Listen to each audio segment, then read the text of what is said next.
Hey everyone, I'm Karlo Broussard and this is another Magis Moment. Do you want to live life to the fullest and be happy? If so, then you don't want to define your life in terms of what we call at the Magis Center the comparison game, which is intrinsically involved with level 2 happiness, ego-comparative advantage happiness. The comparison game is basically the game of asking who's achieving more, who's achieving less, who has more popularity, more power, more control, more esteem, more money, the better house, the better car, better clothes, etc. No matter what the outcome of the game is, win, lose, or draw, negative emotions are inevitable if one is defining his or her life in terms of winning the comparison game. Obviously, if the level 2 dominant person loses the comparison game, well then that person's not going to be happy. That's self-evident. But you'd think that if the level 2 dominant person wins the comparison game, well then that person would be happy, right?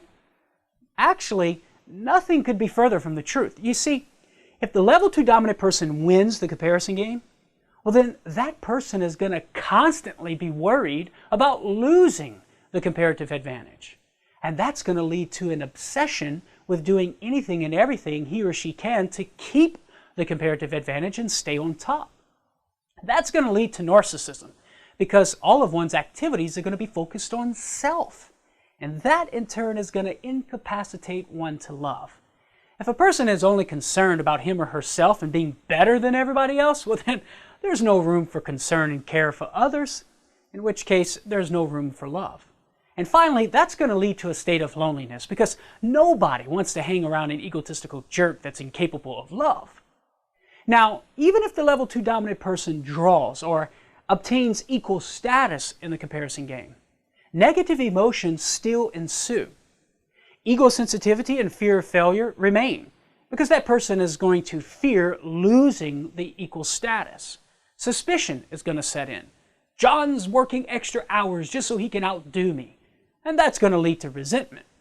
So living for ego satisfaction alone, level 2 dominance, which is a form of happiness that our culture emphasizes very strongly, is definitely not the recipe for human happiness.